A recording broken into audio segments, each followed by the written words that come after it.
Hi guys, welcome to my channel. आज हम पढ़ेंगे क्लास 4 की science chapter number 6 force and motion का पार्ट 2। इस चैप्टर को समझने के लिए ज़रूरी है कि आप पहले पार्ट 1 को देख लें। तो शुरू करते हैं। Simple machines. The use of machines in our lives is increasing day by day. दिन ब दिन मशीनों का इस्तेमाल हमारी ज़िंदगी में बढ़ता जा रहा है। What is the reason for this? इसकी वजह क्या है? Everything that makes our work easier is called machine. जो भी चीज़ हमारे काम को आसान बनाती है उसे मशीन कहते हैं। The machine makes our work easier by changing the amount and direction of force. Machine हमारे काम को आसान बनाती है। कैसे? उसका वक्त जो है वो कम हो जाता है और उसकी कुव्वत की सिमत भी तब्दील हो जाती है। Lever, pulley, gear and ramp are simple machines. Lever, pulley, gear और रैम्प सादा मशीनें हैं। Do you know? क्या आप जानते हैं? Modern machines such as cars और bicycle are made of simple machines. कि कार और बाईसाइकिल वगैरह सादा मशीनों से बने हैं। Each machine has to be provided energy constantly to keep it working. Machine उस चीज़ को चलाने के लिए मुस्तकिल तवानाई फ्राहम करती रहती है। सबसे पहले है lever. A lever is a simple machine that can be use to push or lift heavy objects. Lever वो सादा मशीन है जो चीज़ों को धक्का देने या उठाने के लिए इस्तेमाल होती है। The lever is like a simple rod that turns around a certain point called fulcrum. Lever एक सादा रॉड की तरह होता है जो एक ख़ास पॉइंट पर जाकर तब्दील हो जाता है, उसे फलक्रम कहते हैं। By applying force to one end of the lever the weight at the other end is lifted. Lever में अगर एक कोने पर हम जोर लगाते हैं तो दूसरे कोने पर पड़ा हुआ सामान ऊपर उठ जाता है। अब एक एक्टिविटी करते हैं। मीटर रॉड के एक सिरे को किताब के नीचे फंसाएं और पैमाने के नीचे किताब के करीब ही पेंसिल रखें और मीटर रॉड के दूसरे सिरे पर फोर्स लगाकर किताब को उठाएं। आपने क्या मुशाहिदा किया? पेंसिल की जगह तब्दील करने के नतीजे में फोर्स वज़न को उठाने के लिए ज़्यादा या कम होगी। अगर फलक्रम किताब के नज़दीक होगा तो इसको उठाने के लिए कम फोर्स की ज़रूरत होगी। A pulley is a simple machine consists of a grooved wheel and a rope. पुली एक सादा मशीन है जो एक पहिए और रस्सी पर मुश्तमिल होती है। The load is lifted up by applying force on one end of the rope passing over the pulley. वज़न को पुली के एक तरफ रस्सी के साथ बांधकर उठाया जाता है। As pulling a weight is easier than lifting it, so the machine can easily lift heavy objects.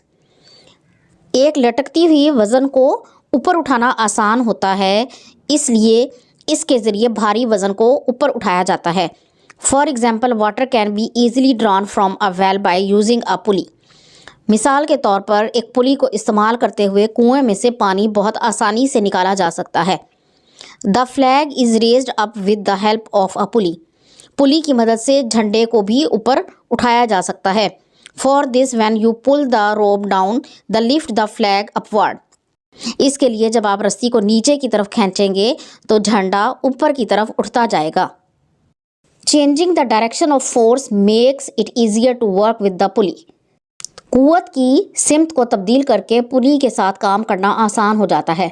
For example, if we want to lift heavy objects with the help of pulley we have to put the efforts downwards.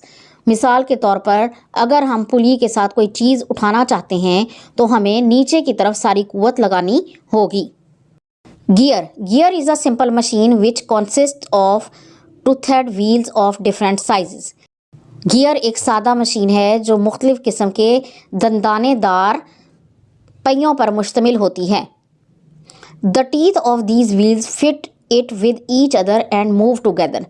ये दानेदार पहिए एक दूसरे के साथ fix होते हैं और इकट्ठे हरकत करते हैं। With the help of gears we can increase or decrease the speed. Gear की मदद से हम रफ्तार को आहिस्ता या तेज़ कर सकते हैं। In everyday life, gears of various sizes are used in bicycles, grinders and sugarcane juice machines. रोज़मर्रा की ज़िंदगी में मुख्तलिफ़ किस्म के गियर्स बाईसाइकिल्स में, ग्राइंडर्स में और गन्ने का रस निकालने वाली मशीनों में इस्तेमाल होते हैं। Next topic is inclined plane. Inclined plane is a simple machine with one end relatively higher than the other. ये एक सादा मशीन है जिसमें इसकी एक साइड दूसरी से ज़्यादा ऊंची होती है। It requires less force and energy to move objects from one place to another. इसमें चीज़ों को एक जगह से दूसरी जगह हरकत देने में कम कुव्वत इस्तेमाल होती है। It allows us to move objects easily from bottom to top. ये हमें चीज़ों को नीचे से ऊपर ले जाने में मदद देती है। The pictures show different types of inclined planes. इन तस्वीरों में मुख्तलिफ किस्म के इंक्लाइंड प्लेन्स को दिखाया गया है। Which simple machines are used in a bicycle. एक बाईसाइकिल में कौन सी सादा मशीनें इस्तेमाल होती हैं? Gear and wheel. अब इस सबक के की पॉइंट्स देखते हैं। द प्रोसेस ऑफ पुशिंग और pulling of a body is called force. किसी भी चीज़ को धकेलने को या खींचने को कुव्वत कहते हैं। The process in which a body changes its position is called motion. वो अमल जिसमें कोई भी जिस्म अपनी जगह को तब्दील करता है उसे हरकत कहते हैं। The earth pulls bodies towards itself with a specific force. ज़मीन तमाम बॉडीज़ को अपनी तरफ एक ख़ास कुव्वत से खींचती है। This force is called gravity. इस कुव्वत को कशिश शकल कहते हैं। Friction is the force that stops और tend to stop moving objects. रगड़ वो कुव्वत है जो चीज़ों को रोकती है या रोकने में मदद करती है। Igniting of a matchstick and walking on ground are the advantages of friction. माचिस का जलना और ज़मीन पर चलना रगड़ के फ़ायदे हैं। While wear out of tires and parts of machines are the disadvantages of friction. और जो टायर फट जाते हैं या मशीनों के मुख्तलिफ हिस्से ख़राब हो जाते हैं, ये फ्रिक्शन के नुकसानात हैं। Lever, pulley, gear and inclined plane are simple machines that make our work easier. Lever, pulley, gear और inclined plane वो सादा मशीनें हैं जो हमारे काम को आसान बनाती हैं। आइए अब इस सबक की मश्क हल करते हैं। What is force? फोर्स क्या है? Push, pull, lift, push and pull. The right answer is push and pull. Number 2, when a body changes its position it is called। जब कोई जिस्म अपनी जगह तब्दील करे तो इसे क्या कहते हैं? Friction, force, motion, gravity. The right answer is motion. All bodies are attracted towards the earth due to. किसकी वजह से तमाम अजसाम ज़मीन की तरफ खींचे चले जाते हैं? Force, friction, gravity, motion. The right answer is gravity. If we apply the same force on a toy car it will travel further on. एक जैसी फोर्स लगाने पर खिलौना गाड़ी किस सतह पर ज़्यादा सफ़र करेगी? Rocky soil, marble floor, floor of bricks, ground. The right answer is marble floor. Which machine consist of grooved wheel. कौन सी मशीन झर्रीदार पहिए पर मुश्तमिल होती है? Lever, pulley, inclined plane, gear. The right answer is pulley. Write short answers. How are force and motion related? Explain. Force और motion में क्या ताल्लुक है? बयान करें। Force is an act of push और pull. Force जो है वो push और pull का अमल है। Force causes all motions. It causes an object move, change directions, change speed or stop. Without a force, an object that is moving will continue to move and an object that is at rest will remain rest. Force तमाम हरकत को अमल में लाती है। Force किसी जिस्म को हरकत देती है, हरकत की सिमत तब्दील करती है, रफ्तार को तब्दील करती है या रोकती है। फोर्स के बगैर कोई हरकत करता हुआ जिस्म हरकत करता रहेगा और अगर कोई जिस्म साकिन है तो वो हालत सुकून में ही रहेगा। What is meant by gravity? On which object it act? Gravity से क्या मुराद है और ये किन अशिया पर अमल करती है? Gravity, the force with which earth pulls bodies towards itself is called gravity of the earth. वो फोर्स जिससे ज़मीन अजसाम को अपनी तरफ खींचती है उसे ज़मीन की कशिश शकल कहते हैं। Gravity acts on all objects in the universe. कशिश शकल कायनात में मौजूद तमाम अशिया पर असर अंदाज होती है। For example gravity holds the planets in orbit around the sun. कशिश शकल सूरज के गिर्द सैयारों को मदार में रखती है। Gravity holds the moon in orbit around the earth. Gravity चांद को ज़मीन के गिर्द मदार में रखती है। Define friction. In which direction does it act. Friction की तारीफ करें और ये किस सिमत में अमल करती है। Friction, the force that stop और tend to stop moving objects is called friction. वो कुव्वत जो हरकत करती हुई चीज़ों को रोक देती है या रोकने की कोशिश करती है उसे रगड़ कहते हैं। Friction occurs when a body moves in contact with another body. रगड़ उस वक्त अमल करती है जब एक जिस्म दूसरे जिस्म से मिस करता है या दूसरे जिस्म को छूता है। Friction always acts against the direction of movement. रगड़ हमेशा हरकत की मुखालिफ सिमत में अमल करती है। What is a machine and how does it work for us? Machine किसे कहते हैं और ये हमारे लिए किस तरह काम करती है। Machine, everything that makes our work easier is called a machine. हर वो चीज़ जो हमारा काम आसान बनाए उसे मशीन कहते हैं। The machine makes our work easier by changing the amount and direction of force. Machine कुव्वत की मिकदार और सिमत को तब्दील करके हमारे काम को आसान बनाती है। Why cannot we walk easily on ice? हम आसानी से बर्फ़ पर क्यों नहीं चल सकते। We cannot walk on ice easily because there is a very little friction between the bottoms of our shoes and the ice. हम आसानी से बर्फ़ पर नहीं चल सकते क्योंकि हमारे जूतों के नीचे और बर्फ़ के दरमियान बहुत कम रगड़ होती है। Look carefully at the pictures given below. Which one of these shoes is suitable for rocky soil? Which one for playground? And which one for the icy surface? Explain the reason in your answer. अब तस्वीर को गौर से देखें, मैं बताएं कौन सा जूता पथरीली ज़मीन के लिए, कौन सा खेल के मैदान के लिए और कौन सा बर्फीली सतह के लिए मौजू है। अपने जवाब में इसकी वजह भी बताएं। Ice skate. The ice skate is suitable for icy surface. It has blades on the bottom. When an ice skate moves over the surface of the ice, the friction between the blade of the skate and ice generates heat that melt the outermost layer of ice and make it easy to walk on the ice.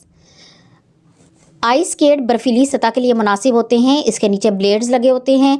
जब एक ice skate बर्फ़ की सतह पर होता है तो blade और बर्फ़ के दरमियान फ्रिक्शन गरमाइश पैदा करती है जो बर्फ़ की बैरूनी सतह को पिघला देती है और बर्फ़ पर ये जूते आसानी से काम करते हैं। नेक्स्ट है sports shoes. The sports shoes are suitable for playground. Sports shoes playground के लिए मुनासिब होते हैं। Spikes are provided in the soles of shoes which increase friction between shoes and the ground. They prevent slipping of players on running. Sport shoes playground के लिए मुनासिब होते हैं। जूतों के तले लोहे के कांटे होते हैं जो जूतों और ज़मीन के दरमियान में फ्रिक्शन को कम करते हैं और ये भागने पर खिलाड़ियों को फिसलने से बचाते हैं। Hiking shoes. The hiking shoes are suitable for the rocky surface. These shoes have deep lugged soles of tough rubber to provide friction and avoid slip on rocky surface. Hiking shoes पथरीली सतह के लिए मुनासिब होते हैं। इन जूतों में friction मुहैया करने के लिए और पथरीली सतह पर फिसलने से बचाने के लिए मोटे रबड़ के तले लगे होते हैं। अगला सवाल है the patient is sitting on a wheelchair. मरीज व्हील चेयर पर बैठा हुआ है। Which machine will be helpful to take him on stage and why. कौन सी मशीन उसे स्टेज पर ले जाने के लिए मददगार साबित होगी और क्यों। An inclined plane is use to take a patient sitting in a wheelchair on stage. It is because inclined plane is simple machine used to move objects from bottom to top. Wheel chair पर बैठे हुए मरीज़ को stage पर ले जाने के लिए ढलवानी सतह इस्तेमाल की जाती है। ये एक सादा सी मशीन है जो कुव्वत को कम करती है और मुख्तलिफ अजसाम को नीचे से ऊपर ले जाने में मदद फराहम करती है। फ़र्ज़ करें आप पेंसिल से कॉपी पर लिख रहे हैं तो मुशाहिदे की बुनियाद पर मंदरजा झेल सवालात के जवाब दें। What force do you use push और पुल वाइल राइटिंग। लिखते हुए आप कौन सी कुव्वत का इस्तेमाल करते हैं। We use force of push while writing. हम लिखते हुए धकेलने की कुव्वत का इस्तेमाल करते हैं। What is the role of friction in writing on paper with a pencil.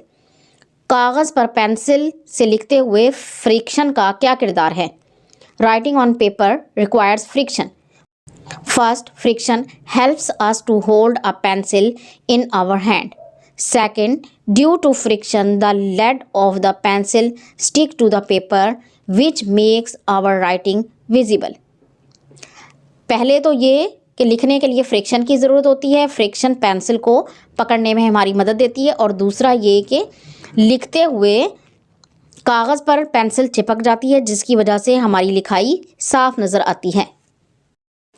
After using the pencil why do we need to sharp it. Pencil को इस्तेमाल करने के बाद उसे दोबारा तराशना क्यों पड़ता है।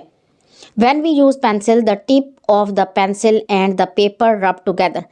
जब हम पेंसिल इस्तेमाल करते हैं तो पेंसिल और पेपर जो हैं वो आपस में रगड़ खाते हैं।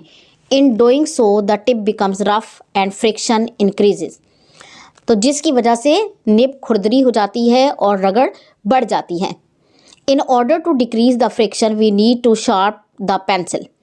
इस फ्रिक्शन को कम करने के लिए हमें पेंसिल को तराशना पड़ता है। The last question is a project. Making a pulley for hoisting a flag.